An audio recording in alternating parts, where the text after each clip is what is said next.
그래서 이제 위클이라는 거는 실질적인 잡을 의미하는 거라 생각을 하시면 될 것 같아요.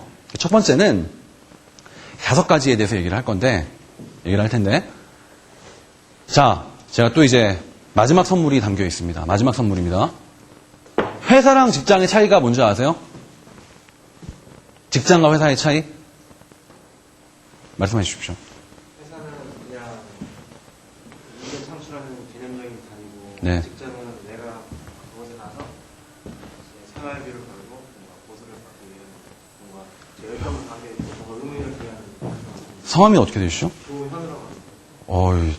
연세가 저는 30살. 네, 저랑 동갑이십니다. 너무 훌륭하십니다. 제가 말씀드렸던 개념이 이거였고요. 예, 박수 한번 쳐주시죠. 네, 이제 약간의 부연 설명을 좀 할게요. 이제 직장이랑 회사 얘기를 할 건데, 제가 얘기할 직장은 일을 하는 곳. 그런데 회사는 상행위의 목적이에요.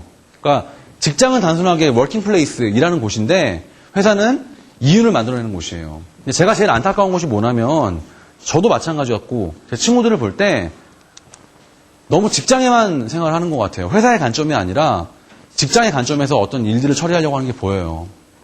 이를테면 이런 말들이 주고받는 거죠. 야, 그 연봉 괜찮지? 잘릴 놈 없어. 1년에 며칠 쉬는데 얼마나 좋은지 몰라? 일단 널널하거든. 별로 안 빡세. 이런 말들 나중에 죄송해요. 직장을 구하실 때 정말 많이 듣게 될 것이에요. 근데 저는 여러분들 내공을 쌓고 그런 걸 충족시키는 데는 이런 직장의 관점을 보는 게 아니라 회사의 관점에서 봐야 될 것 같아요. 그러니까 이게 내부에서 일하는 사람들의 그 마인드도 중요하지만 내가 속해 있는 회사가 소비자들한테 어떤 가치를 만들어 주는 걸 보는 게 여러분들의 실질적인 내공이 쌓이는 도움이 될 겁니다. 그러니까 오히려 회사를 구할 때 여러분들이 신경을 쓰셔야 될 거는 그 회사 브랜드 죽이더라. 그리고 그 회사 제품엔 영혼이 느껴져. 보통 회사가 아니야. 또 내가 그 회사 서비스 쓰고 있는데 늘 만족했어. 이런 것들에 포커스가 돼야지 절대 직장에 포커스를 하지 마십시오. 자, 그런데 이제 회사를 고를 때 막 고를 수는 없죠. 막 고를 수는 없어요. 죄송합니다. 목이 타서 이제 긴장을 많이 해갖고. 자, 여러분들도 추후에 어떤 일을 하고 싶을지 고르는 게 굉장히 힘들 겁니다. 사실 여러분들 자체가 그 엔진을 찾아가는 과정에서 정말 난 이게 하고 싶어 라는 게 확실하게 있으면 좋지만 대부분 그렇지 못해요. 저도 그랬고요.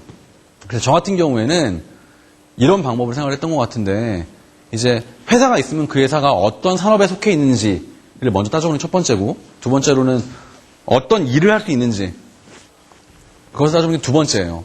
자, 만약 제가 취업시장에 나갔어요.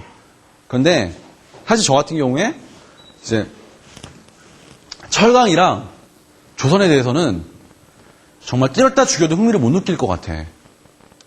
지우십시오, 일단. 거기는 여러분 건도 행복하지 않습니다. 그렇다고 해서 딴 데는 다 넣지 말라는 게 아니에요. 일단 정말 하기 싫은 건 빼놓고 봐야 돼요. 그리고 나서 나는 영화랑 게임, 이런 엔터테인먼트 컨텐츠 사업이 좋아 라고 하면 이쪽을 염두를 해주세요. 근데 이쪽에서 무슨 일 할지 모르는 거잖아요. 전략 마케팅, 재무 홍보. 그 중에서 또 내가 하고 싶어하는 직군에 태깅을 하셔야 됩니다. 그래서 가장 하이라이트된 장소가 여러분들이 총력을 기울여서 지원하실 부분이에요. 근데 제일 오해하시는 것 중에 하나가 전 절대 여기만 넣으라고 하는 건 아니에요. 여기를 우선적으로 최중요 요소로 준비를 해야 되지만 여기 말고도 여기랑 여기는 준비를 하셔야 돼요.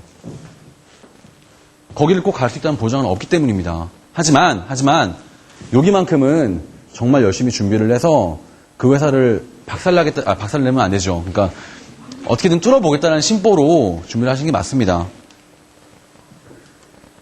그리고 회사 들어갈 때 여러분들 당연한 얘기지만 그 회사 잘 모르실 거예요.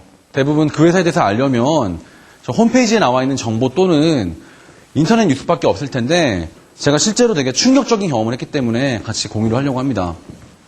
제가 전 직장이 부재런 해밀턴에 있었는데 사실 전략 컨설팅 회사에 대해서는 정보가 막 오픈된 게 별로 없기 때문에 실제로 찾기 힘들어요.